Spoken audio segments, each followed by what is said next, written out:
వ్యవధిలోని 300 మిల్లీమీటర్లు. రిమెంబర్, 300 మిల్లీమీటర్లు అంటే 30 సెంటీమీటర్ల వర్షపాతం నమోదైందని లెక్క. మీకు గుర్తుందా, హైదరాబాద్లో ఒకప్పుడు వర్షం వచ్చిన సందర్భంలో దాదాపుగా 22-26 మిల్లీమీటర్లు అంటూ కూడా 22-26 సెంటీమీటర్లు అంటూ కూడా చర్చ జరిగింది ఆ నేపథ్యంలో. సో అలాంటిది ఇప్పుడు చైనాలో ఇక గంట వ్యవధిలోని 300 మిల్లీమీటర్ల వర్షపాతం నమోదైంది. ఒకసారి అక్కడ విజువల్స్ చూద్దాం.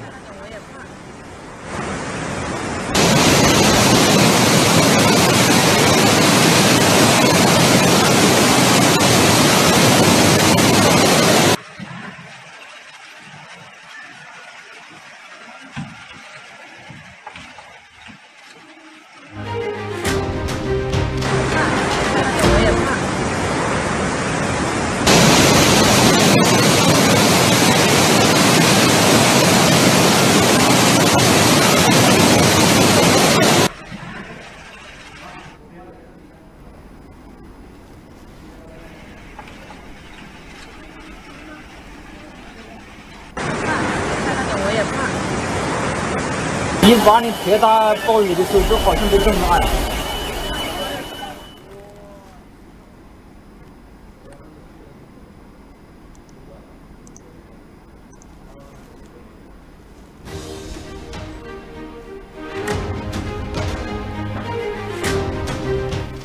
విజువల్స్ మీరు చూస్తున్నారు ఆర్టీవీ స్క్రీన్ మీద.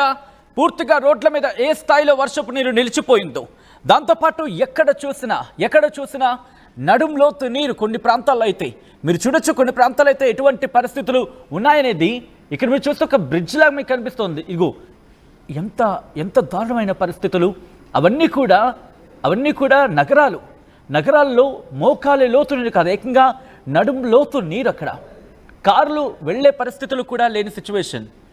సో ఈ నేపథ్యంలోనే అక్కడ అత్యంత దారుణమైన పరిస్థితులు నెలకొన్నాయి. అదిగో మీరు చూడొచ్చు, మ్యాన్ హోల్స్ ఉప్పొంగి ప్రవహిస్తున్నాయి. కొన్ని ప్రాంతాలు అయితే మాత్రం ఆ డెలివరీ బాయ్స్ నానా కష్టాలు ఎదుర్కొంటున్నారు. తమ బైక్లు వాటర్లో నిలిచిపోయాయి. కొన్ని ప్రాంతాలు అయితే రోడ్ల మీద మొత్తం వరద నీరు నిలిచిపోయి తీవ్రమైన ఇక్కట్లు ఎదుర్కొంటున్నారు డెలివరీ బాయ్స్. మీరు చూడొచ్చు, అక్కడ ఆ డెలివరీ బాయ్స్ వాళ్ళ వెహికల్స్ అక్కడ మధ్యలోనే నిలిచిపోయిన పరిస్థితుల్లో ఆ వాటర్లోని తమ వాహనాలు తీసుకెళ్తున్నారు. ఇది రోడ్ల మీద ఫ్లైఓవర్స్కి సంబంధించి మీరు చూడొచ్చు, ఆ రోడ్ల మీద ఎటువంటి పరిస్థితులు ఉన్నాయని. ద్విచక్ర వాహనాలు పూర్తిగా నీట మునిగిపోయాయి. ఇంకో చోట మీరు చూస్తే బ్రిడ్జ్ మీద నుంచి ఎటువంటి వర్షపాతం అంటే మరి ముఖ్యంగా జలపాతంలా ఉన్న పరిస్థితి ఉంది. రోడ్లేమో చెరువులను తలపిస్తున్నాయి. తర్వాత మరి ముఖ్యంగా ప్రధాన రహదారులన్నీ కూడా పూర్తిగా నదులను తలపిస్తున్న పరిస్థితి ఉంది. విజువల్స్ మీరు చూస్తున్నారు ఆర్టీవీ స్క్రీన్ మీద. ఇప్పటికే హెచ్చరికలు జారీ చేయడం జరిగింది అక్కడ ప్రభుత్వ అధికారులు. అదిగో ఇక్కడ చూడొచ్చు, పూర్తిగా ఆ వరద ప్రవాహానికి అయ్యో ఓ మై గాడ్, కారు కొట్టుకుపోతుంది. ఇదిగో ఈ విజువల్స్ మీరు చూడొచ్చు, కారు కొట్టుకుపోతున్న విజువల్స్ మీరు చూస్తున్నారు. ఇక్కడైతే ఒక వాహనం, అంత భారీ వాహనం కూడా వరద ప్రవాహానికి కొట్టుకుపోతుంది. దాంతోపాటు ఇక్కడ మీరు చూడొచ్చు, ఆ కారు ఎక్కడో సందులో నుంచి డ్రైవింగ్లో వచ్చింది అనుకుంటున్నారేమో. మీరు చూడొచ్చు, అలా కొట్టుకు వచ్చిన ఆ వాహనాలన్నీ కూడా ఒక ప్రాంతంలో చేరుకుపోయి ఒక గుట్టలా పేరుకుపోయాయి. ఈ నేపథ్యంలోని అదిగో మీరు చూడొచ్చు, ఒక వాహనం దాంట్లో ఆల్రెడీ ఆన్లో ఉండగానే ఆ వాహనాలు పూర్తిగా నీటి ప్రవాహానికి కొట్టుకుపోతున్నాయి. కొన్ని కిలోమీటర్ల మేర కొట్టుకుపోయాయి వాహనాలు. చైనాని వర్షాలు భయపెడుతున్నాయి. భారీ ట్రక్కులు, పెద్ద వాహనాలు, కారులు, బైకులు నీటి ప్రవాహానికి కొట్టుకుపోతున్నాయి. ఇదేదో చూస్తుంటే ఒక వీడియో గేమ్లో మీకు కనిపిస్తోంది, మీ వీడియో గేమ్లో కనిపించవచ్చు. బట్ ఇది విజువల్స్ మీరు చూడొచ్చు. ఎక్కడెక్కడి నుంచో కొట్టుకొచ్చిన ఆ వాహనాలు, ఎవరి వాహనం ఎక్కడికి వెళ్ళిపోయిందో వాళ్ళకి అర్థం కాని పరిస్థితి. చైనాని టొరెన్షియల్ రెయిన్స్ భయానికి గురి చేస్తున్నాయి, భయోత్పాతానికి గురి చేస్తున్నాయి. చైనాలో గతంలో ఎన్నడూ లేని విధంగా అంటూ కూడా ప్రస్తుతం చర్చ జరుగుతుందంటే అర్థం చేసుకోవచ్చు. చైనాలో వరదలు బీభత్సాన్ని సృష్టిస్తున్నాయి. ఈ వరదల ధాటికి చైనా అతలాకుతలం అవుతోంది.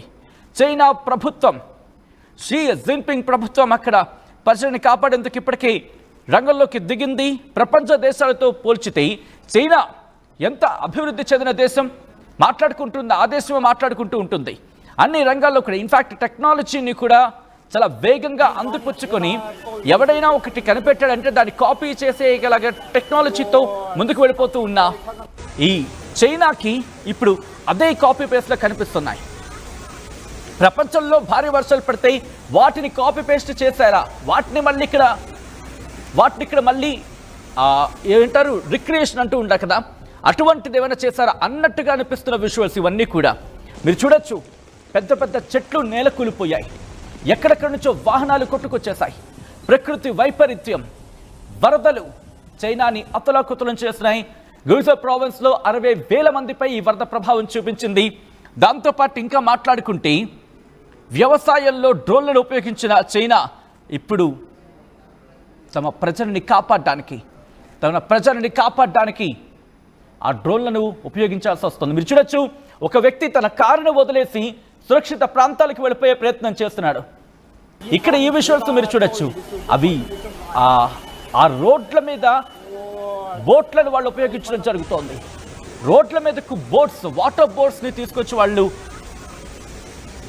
అక్కడ ఉపయోగించాల్సి వచ్చిందంటే కనుక ఎటువంటి పరిస్థితులు ఉన్నాయి, చైనాను వర్షాలు ఏ స్థాయిలో అతలాకుతలం చేస్తున్నాయి అది క్లియర్ కట్గా మనకు అర్థమవుతోంది. చైనాలో భారీ వర్షాలు పడుతున్నాయి. 5 రోజుల పాటు భారీ వర్షాలకు సంబంధించి అక్కడ చైనాను అతలాకుతలం చేసింది. చైనాలో భారీ వర్షాల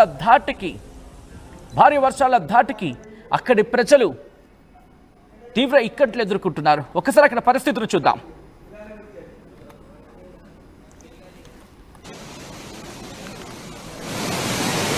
一八年特大暴雨的时候，就好像都这么大呀！我操，太夸张